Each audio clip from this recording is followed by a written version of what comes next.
नमस्कार साथियों। आज के इस वीडियो लेक्चर में हम डिस्कस करेंगे jurisdiction under Hindu marriage act. देखो, हिंदू मैरिज एक्ट के अंदर अपने आप में जुरिस्डिक्शन दिया हुआ है सेक्शन 19 के अंदर कि कहाँ पे आपकी जुरिस्डिक्शन बनती है, कौन से कोर्ट में वाइफ फाइल कर सकते हैं, कौन से कोर्ट में हस्बैंड पिटिशन फाइल कर सकते हैं। वो सब सेक्शन 19 के अकॉर्डिंग हम जुरिस्डिक्शन देखेंगे और किस कोर्ट में आप फाइल कर सकते हैं। सेक्शन 19 में ये सब दे रखा है। ठीक है, तो प्लीज फटाफट आप हमारे चैनल को सब्सक्राइब कर दीजिएगा अगर आप पहली बार वीडियो को देख रहे हैं। जिन्होंने ऑलरेडी सब्सक्राइब रखा है वो शेयर और लाइक जरूर कर देना। ठीक है, let's start. Section 19 of Hindu marriage act. Section 19 jurisdiction and procedure, ये हम सब डिस्कस करेंगे अभी इस वीडियो लेक्चर में। सेक्शन 19 talks about court to which petition shall be presented, कि कौन से कोर्ट में आप पिटीशन प्रेजेंट करोगे। Every petition under this act, कोई भी पिटीशन हो इस एक्ट के अंदर, चाहे वो वाइड मैरिज को वाइड वाइड करवाने चाहे वो वाइडेबल करवाने के लिए, अनल मैरिज को अनल्ड करवाने के लिए आप पिटीशन फाइल कर रहे हो, चाहे आप डाइवोर्स पिटीशन फाइल कर रहे हो, रेस्टिट्यूशन कंजुगल राइट की पिटीशन फाइल कर रहे हो, या फिर आप जुडिशियल सेपरेशन के लिए पिटीशन फाइल कर रहे हो। तो एवरी पिटीशन मतलब सभी पिटीशन जो भी प्रोसीडिंग इसके अंदर होनी है शैल बी प्रेजेंटेड, मतलब mandatory shall be presented to district court. Obviously यहाँ पे डिस्ट्रिक्ट कोर्ट वर्ड यूज किया, within the local limit of whose ordinary original civil jurisdiction. Obviously आप डिस्ट्रिक्ट कोर्ट में फाइल करोगे। मैंने आपको सेक्शन 9 के टाइम बताया होगा प्रीवियस वीडियो लेक्चर में। जैसे एचपी में क्या है कि एचपी में सिविल जज को भी पावर दे रखी है, वो डिपेंड करता है कौन सी जुरिस्डिक्शन कोर्ट की है। तो वो बैरी करेगा obviously state to state. Delhi में कुछ अलग होगा, हिमाचल में कुछ अलग है, ठीक है, हरियाणा में अलग होगा, वो डिपेंड करता है। ठीक है, अगर नहीं है तो अकॉर्डिंग टू यहाँ पे आपका वो हाई कोर्ट के रूल्स होते हैं। But according to Hindu marriage act आप हमेशा ध्यान रखना कि डिस्ट्रिक्ट कोर्ट में ही एप्लीकेशन फाइल होगी। आप तो फैमिली कोर्ट भी अप्लाई वर्ड यूज नहीं किया गया, क्योंकि फैमिली कोर्ट में आप मैक्सिमम आपके जहाँ फैमिली कोर्ट है वहां आपने फैमिली कोर्ट मैट्रिमोनियल प्रोसीडिंग वहीं पे एप्लीकेबल होगी। द मैरिज वॉज सोलेमनाइज्ड, जहाँ पे मैरिज परफॉर्म हुई है, जहाँ पे मैरिज हुई है, जिस जगह पे प्लेस पे, चाहे वो कोई भी प्लेस हो, उस जगह पे भी आप जुरिस्डिक्शन बनती है आपकी। मान लो आपकी मैरिज कानपुर में हुई है तो कानपुर में जुरिस्डिक्शन है। आपकी मैरिज शिमला में हुई है, ठीक है, शिमला में जुरिस्डिक्शन। आपकी मैरिज चंडीगढ़ में हुई है तो चंडीगढ़ में आप फाइल कर सकते हो proceeding. The respondent at the time of presentation of the petition resided, अब बात करता है, मान लो हस्बैंड पिटीशनर है जहां पे वाइफ रहती है, ठीक है, अगर वाइफ पिटीशनर जहां पे हस्बैंड रहता हो, बिकॉज पिटीशनर नहीं, respondent at the time, that is very important here, eight the time of presentation of the petition. After that वो मूव ऑन कर जाता है तो दैट्स इमटेरियल। लेकिन जब आप पिटीशन फाइल के तब रिस्पोंडेंट कहाँ रहता है। मान लो respondent at the time when you file the petition, जो प्रेजेंटेशन आप कर रहे हो पिटीशन की, तो वो चंडीगढ़ में रहता है, तो ऑब्वियसली आप चंडीगढ़ फाइल कर सकते हो रिस्पोंडेंट। लेकिन मान लो 2 महीने बाद, 3 महीने बाद वहां से मूव कर दो, दैट इज इमटेरियल। ठीक है, the parties to the marriage last resided together, या फिर ये सभी जुरिस्डिक्शन में आप कर सकते हो जहां पे पार्टी लास्ट एक साथ रहे हो। ठीक है, समटाइम क्या होता है, मान लो husband wife they are belong to Shimla, वो शिमला शिमला एक्चुअली जो उनका घर है वो शिमला में है, लेकिन वो हस्बैंड जॉब करता है, वो चंडीगढ़ में जॉब करता है। दोनों हस्बैंड वाइफ चंडीगढ़ रहे हैं लास्ट टाइम, आफ्टर दैट उनका सेपरेशन हो गया, तो आप चंडीगढ़ में भी पिटीशन फाइल कर सकते हो। लास्ट रेजिडेंस आपका, लास्ट टुगेदर कहाँ पे रहे थे आप, चंडीगढ़ में, तो आप वहां भी फाइल कर सकते हो। In case the wife is the petitioner, ये वाइफ के लिए स्पेशल प्रोविजन यहाँ पे ऐड किया गया। थर्ड ए, आपको ये भी पता होना चाहिए कब ऐड किया गया ये, तो ये फुटनोट में दिया होगा, where she is residing on the date of presentation of the petition. Maximum wife इसको जो एडवोकेट्स होते हैं प्रैक्टिकली ये वाला प्रोविजन ही एप्लीकेबल होता है जहां पे वाइफ रहती है at the time of presentation of petition, वो वहां पे फाइल कर सकते हैं। समटाइम क्या होता है, मान लो हस्बैंड और वाइफ के बीच डिस्प्यूट अरोज हो जाता है, तो in that case wife matrimonial home छोड़ के अपने मायके में आ जाती है, तो जैसे भी अपने पेरेंट्स होम आ जाती है तो वो अपने पेरेंट्स के जो जुरिस्डिक्शन में वहां पे केस फाइल करती है। तो वो इस प्रोविजन के अंदर फाइल करती है, क्योंकि वहां पे जहाँ पे वो रिजाइड रह रही है at the time of present, obviously बाद में वो मूव ऑन कर जाए वहां से, that is immaterial, but at the date of presentation of the petition वो कहाँ रह रही है, दैट इज द इम्पोर्टेंट। ठीक है, तो वहां पे उस अकॉर्डिंग आप जुरिस्डिक्शन पे तो काफी केसेस आप जुरिस्डिक्शन के उस पर भी ऑब्जेक्शन ले सकते हैं, अगर रॉन्ग कोर्ट में आपने फाइल किया, अगर आपने इस अकॉर्डिंग सेक्शन 19 के अकॉर्डिंग फाइल नहीं हुआ। Then fourth is the petitioner is residing at the time of presentation of petition in case where the respondent is at that time residing outside the territory to which it extend or has not been heard of being alive for a period of 7 years or more by those person who would naturally have heard for। देखो यह presumption है आपका, ये दोनों husband और wife के लिए। अगर कोई हस्बैंड है वो भी फाइल कर सकते हैं इस पिटीशन के अंदर, अगर वाइफ रिजाइड करती है आउटसाइड ऑफ जहाँ पे एक्ट एक्सटेंड नहीं होता, जहाँ पे एप्लीकेबल है वो वहां पे रह रही है, तो आप कहीं भी फाइल वहां भी फाइल कर सकते जहाँ पे आप खुद रह रहे हो, चाहे हस्बैंड हो फिर चाहे वाइफ हो। या फिर मान लो सपोज कोई वाइफ है जो 7 ईयर से वेयर अबाउट पता नहीं, वेयर अबाउट पता नहीं है 7 ईयर से वाइफ कहाँ है, गुमशुदा है एक्सेट्रा, ठीक है। इन दैट केस हस्बैंड अपने जहाँ पे वो रहता है वहां पे भी फाइल कर सकता है। या फिर हस्बैंड गुमशुदा है, हस्बैंड का वेयर अबाउट 7 ईयर से पता नहीं है, तो इन दैट केस वाइफ तो वाइफ फाइल कर सकते हैं जहाँ पे वो खुद रहती है।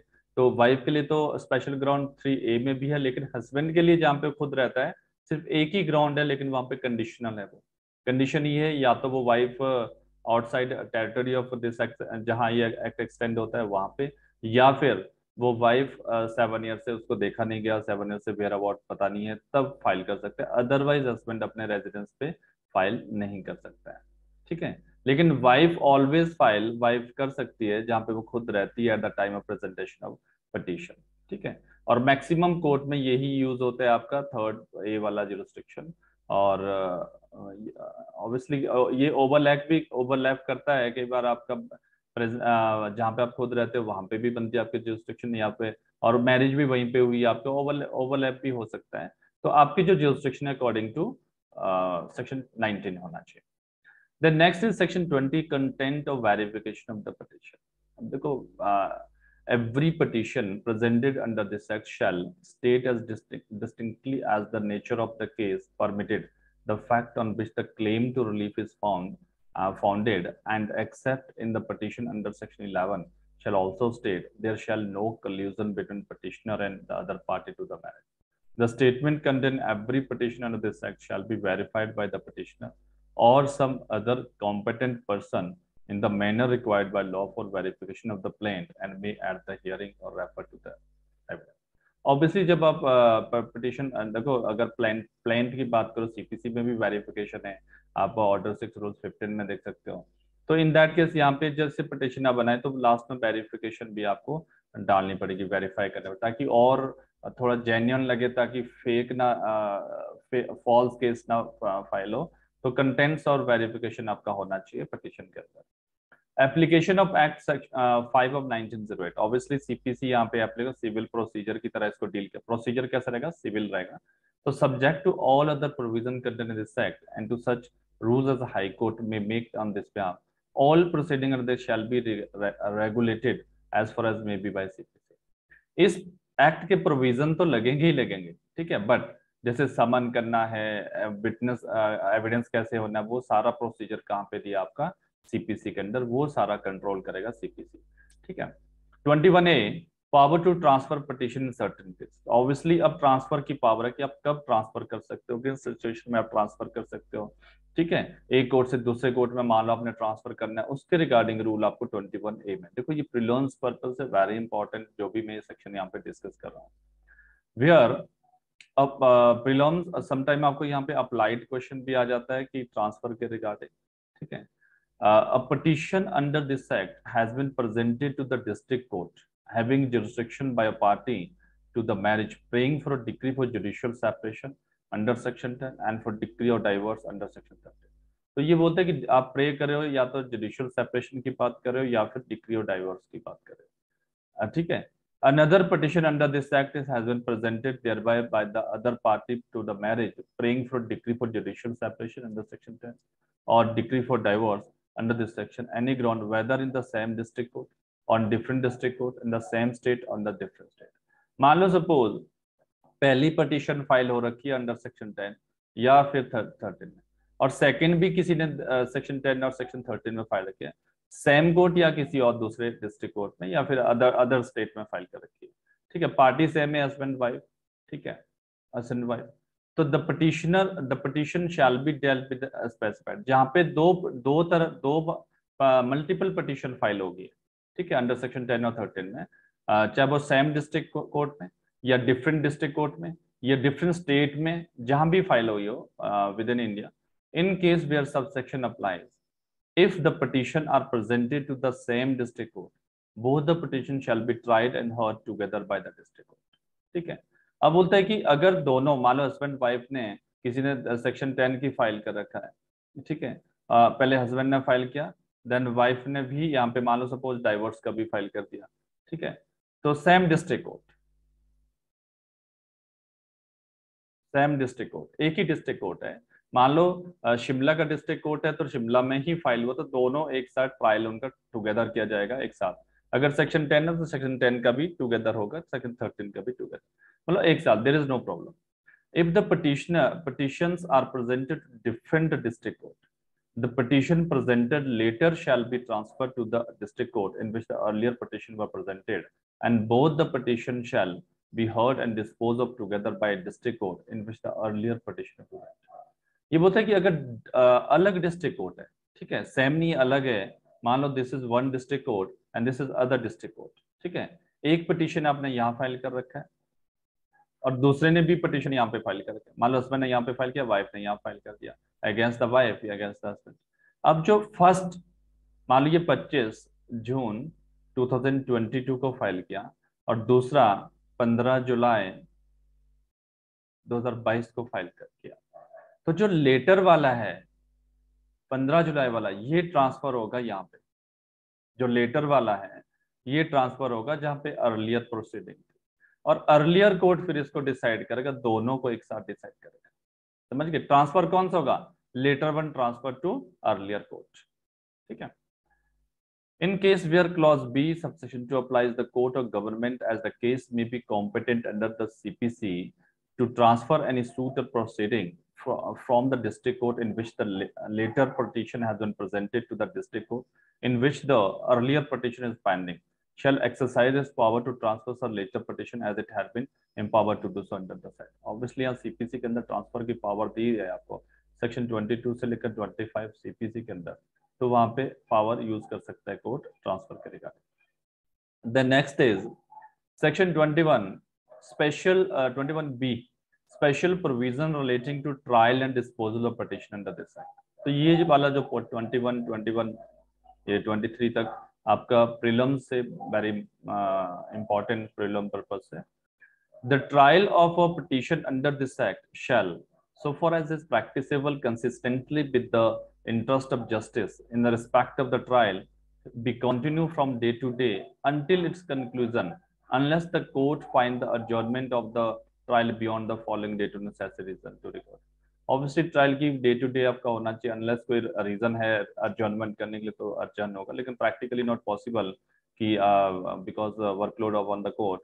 So every petition under this act shall be tried as expeditiously as possible, and endeavor shall be made to conclude and trial within 6 months from the date of service or notice of petition in the respondent। तो बोलते हैं कि time period कितना, 6 month, आपका trial कितना होना चाहिए, 6 month अगर कोई पिटिशन फाइल हुआ, तो प्रैक्टिकली नॉट पॉसिबल 6 मंथ के अंदर कोई भी पिटिशन फाइल करो आप, पॉसिबल नहीं है, क्योंकि कोर्ट के ऊपर रश ऑफ द वर्क है, आपका डिपेंडेंसी ज्यादा है कोर्ट केसेस की। तो यस एडजर्नमेंट होती है, बट रीजनेबल आपको रीजन रिकॉर्ड करना होता है कि एडजर्नमेंट क्यों लिया आपने, ठीक है। और every appeal under this, but prelims में आपको एमसीक्यूज यहाँ से बन जाता है कितना टाइम मंथ है, 6 मंथ, तो एग्जैक्ट आपने वही लिखना है 6 month. Every appeal under this act shall be heard expeditiously as possible and endeavour shall be made to conclude the hearing within 3 months. तो अपील, अगर इस एक्ट के अंदर अपील, हिंदू मैरिज एक्ट के अंदर अपील फाइल हुआ, तो वो कितने अंदर के अंदर डिस्पोज होना चाहिए, कितने टाइम के अंदर, 3 मंथ्स के अंदर, from the date of service of notice appeal on the respondent. तो ये ध्यान रखना, service of notice, not presentation of the petition, not presentation of the appeal, service जब नोटिस हो जाता है। अब इसका एक समझ लो आप, यहाँ पे मान लो आपने यहाँ पे पिटीशन फाइल किया, ये पिटीशन फाइल किया 25/6/2022 को। After that second office report में लगता है, ऑफिस ऑब्जेक्शन वगैरह होता है, जब ऑफिस ऑब्जेक्शन रिमूव होने के बाद कोर्ट यहाँ पे समन इशू करता है, समन इशू करेगा। अब जब समन इशू करेगा, जब समन सर्व होगा, सर्व टू अदर पार्टी, जो रिस्पोंडेंट को मतलब समन सर मतलब नोटिस, नोटिस यहाँ पे समन के लिए बोला गया, उसको नोटिस मिल जाएगा। तो जिस दिन उसको सर्व होगा, ठीक है, मान लो उसको सर्व हुआ 20 जुलाई को 2022, 20 जुलाई से आप फिर टाइम पीरियड काउंट करोगे 6 मंथ। 20 जुलाई से आप टाइम पे, अगर अपील है तो आप 3 मंथ, अपील में 3 मंथ, इसमें 6 मंथ, समझ गए। तो जब सर्विस हो जाती है समन की, उस दिन से आप 3 मंथ और 6 मंथ काउंट किया जाएगा। The next is section 21C, documentary evidence. Notwithstanding anything in any enactment to the contrary, no document shall be inadmissible in evidence in any proceeding at the trial of the petition under this act on the ground that it is not duly stamped or registered. देखो, कोई भी document हो marriage से related, वो इस वजह से inadmissible नहीं होगा एविडेंस में, उसको एडमिट किया जाएगा, इस वजह से उसको आप डिस्कार्ड नहीं कर सकते हैं कि वो स्टैंप नहीं है, उसमें स्टैंप ड्यूटी कंप्लीट नहीं है, या फिर वो रजिस्टर्ड नहीं है। अगर वो रजिस्टर्ड नहीं भी है, अगर उसमें स्टैंप ड्यूटी कंप्लीट नहीं है, फिर भी वो एडमिट किया जाएगा evidence in case of marriage, marriage वाले केसेस में इस एक्ट के अंदर। अगर वो आपका कोई डॉक्यूमेंट्री प्रूफ है, तो आप इस वजह से कोई ऑब्जेक्शन नहीं ले पाएगा अदर पार्टी कि रजिस्टर नहीं है अकॉर्डिंग टू लॉ।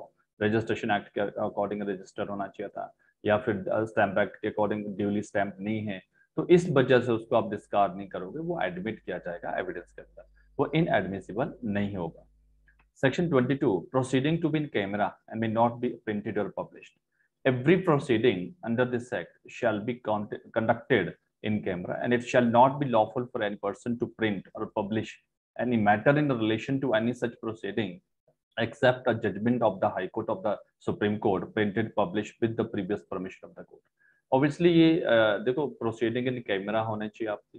कैमरा का मतलब है कि एक तरह से प्राइवेसी में होनी चाहिए, ठीक है। कैमरा प्रोसीडिंग जब होती है तो वहां पे सिर्फ जज प्रिजाइडिंग ऑफिसर होगा, reader of the presiding officer होगा जो स्टेनो होता है, and then counsel of the parties, and बाकी जो बाकी काउंसिल कोई भी नहीं होगा, अंदर कोई नहीं होगा और डोर क्लोज होगा, ठीक है। दैट इज कैमरा प्रोसीडिंग, ठीक है। बाकी कोई नहीं होगा because matrimonial issue sensitive issue थे, समटाइम पर्सनली इमोशंस से अटैच होते हैं, समटाइम पर्सनल मैटर होता है हस्बैंड और वाइफ के बीच, जनरली ये रूल है, लेकिन practically it's not possible.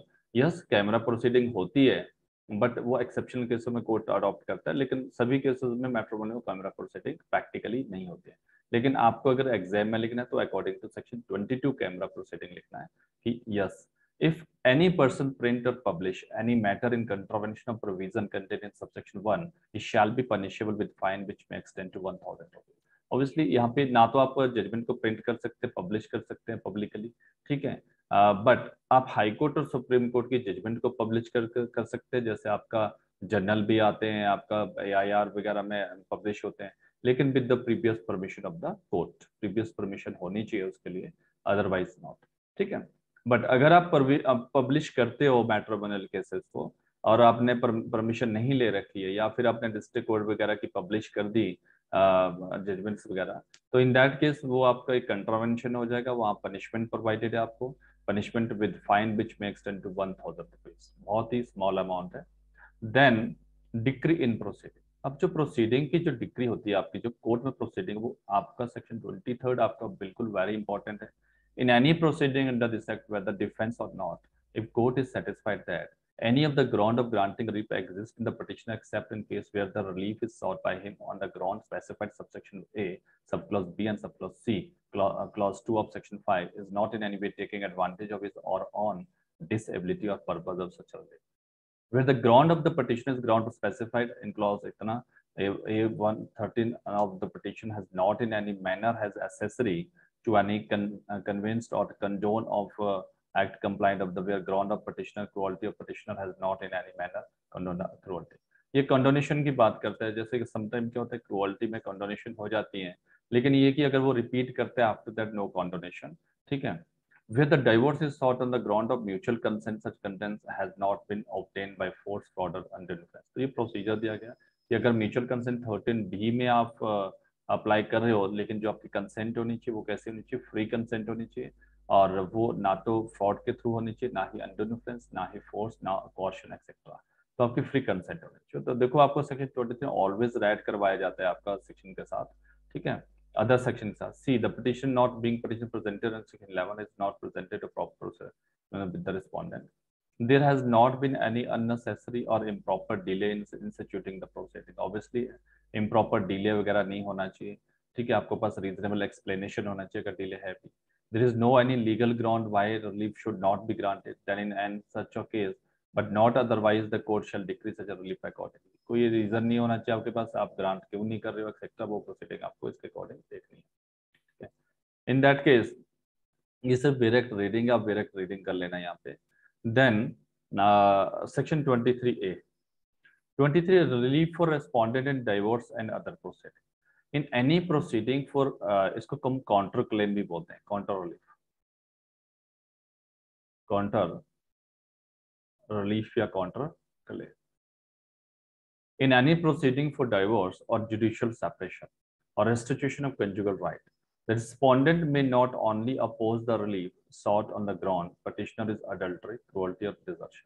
In 3 ground के ऊपर जब आप पटिशन फाइल कर रहे हो, चाहे वो डाइवोर्स का हो या फिर जुडिशियल सेपरेशन का हो, but also make a counterclaim for any relief under this act on that ground that if the petitioner's adultery, cruelty, desertion is proved, the court may give to the respondent any relief under this act to which he or she would have been entitled if he or she had presented a petition seeking such relief on that ground. मान लो suppose husband ने petition file किया on the ground of desertion, on the ground of adultery, on the ground of cruelty, ठीक है। अब इसके लिए जो relief यहाँ पे कोर्ट, मान लो अगर इसने प्रूव कर दिया adultery of the wife, prove कर दिया adultery, desertion of the wife prove कर दिया, क्रूअल्टी ऑफ द वाइफ, तो obviously he is entitled to relief. तो इसी केस में वाइफ भी यहाँ पे क्लेम कर सकती है, एक तरह से काउंटर क्लेम। वो सेपरेट क्लेम नहीं करेगी, वो क्या करेगी, काउंटर क्लेम करेगी। यहाँ पे वो क्लेम कर सकते हैं कि अगर मैंने ये प्रूव कर दिया अगेंस्ट द सच पर्सन, मतलब हस्बैंड प्रूव नहीं कर पाया तो वाइफ ने प्रूव कर दिया कि उल्टा ये मुझे क्रूअल्टी करता है, ठीक है। तो देन अगर मान लो सपोज वो प्रूव कर देती है तो शी इज ऑल्सो इंटाइटल, जो भी रिलीफ अंडर इस एक्ट के अंदर रिलीफ है वो भी इंटाइटल। सेम केस में केस फाइल किया हस्बैंड ने, लेकिन वाइफ उसी केस में अपना रिलीफ ले सकती है एज ए रिस्पोंडेंट, वो काउंटर क्लेम करेंगे यहाँ पे, ठीक है। कि मान लो सपोज अगर वाइफ सेपरेटली यहाँ पे क्रूअल्टी के ग्राउंड पे फाइल करती है, ठीक है, सेपरेट सूट, तब भी तो उसको रिलीफ मिलना था अगर वो प्रूव कर जाती है।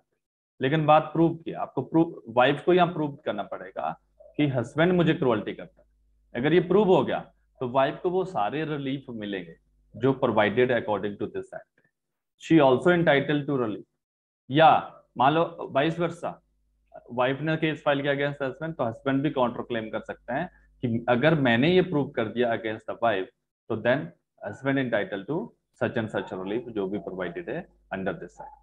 तो ये काउंटर क्लेम की बात करते हैं। आप इन तीनों ग्राउंड पे अगर जुडिशियल सेपरेशन या फिर डाइवोर्स एक्सेट्रा में 3 ग्राउंड पे गया हुआ तो वहां पे अगर आप भी प्रूव करो, काउंटर क्लेम कर सकते हैं अगेंस्ट द पिटिशनर, ठीक है। Then this is all about आपका सेक्शन जो मैंने अभी तक डिस्कस किया है वो सारे सेक्शन इंपॉर्टेंट है प्रीलिम्स पर्पज से। ऑब्वियसली मेंस में भी एक आधा क्वेश्चन बन जाता है जुरिसडिक्शन सेक्टर से। नेक्स्ट जो वीडियो लेक्चर में हम डिस्कस करेंगे मेंटेनेंस से रिलेटेड, क्या हस्बैंड को भी मेंटेनेंस मिल सकता है। जनरली हमने सुना है कि वाइफ को मेंटेनेंस मिलता है, कि हस्बैंड को मिल सकता है, वो हम नेक्स्ट वीडियो लेक्चर में डिस्कस करेंगे। Section 24, 25, 26 etcetera last video lecture हम इंडो मैरिज एक्ट का नेक्स्ट जो कंप्लीट करेंगे। तो जिन्होंने चैनल अभी तक सब्सक्राइब नहीं वो सब्सक्राइब कर दीजिएगा, और प्लीज आप हमारे जो भी वीडियो आप देखते हो प्लीज उसको लाइक शेयर और सब्सक्राइब करते रहेगा, और शेयर जरूर कीजिए ताकि किसी और को भी इसका बेनिफिट मिल सके। और हमने आप हमारी प्लेलिस्ट में जाके वहाँ पे सारी वीडियो को देख सकते हैं। अलग अलग हर एक वेरेक्ट की हमने, वेरेक्ट रिवीजन की हमने अलग से प्लेलिस्ट बना रखी है, तो वहाँ पे जाके उसको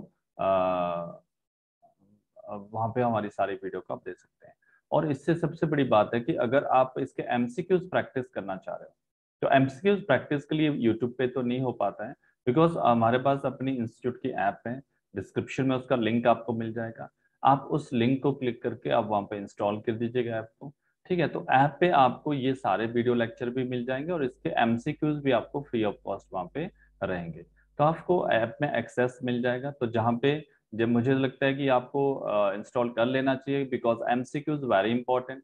जैसे आप डायरेक्ट रिवीजन कर रहे हो, आफ्टर दैट आपको एमसीक्यूज प्रैक्टिस करना ज़्यादा इंपॉर्टेंट है, ताकि आपको प्रीलिम्स, और जितना आप प्रैक्टिस करोगे एमसीक्यूज उतना प्रीलिम्स के आप नियर बाय पहुंचते रहोगे। ठीक है, तो धन्यवाद।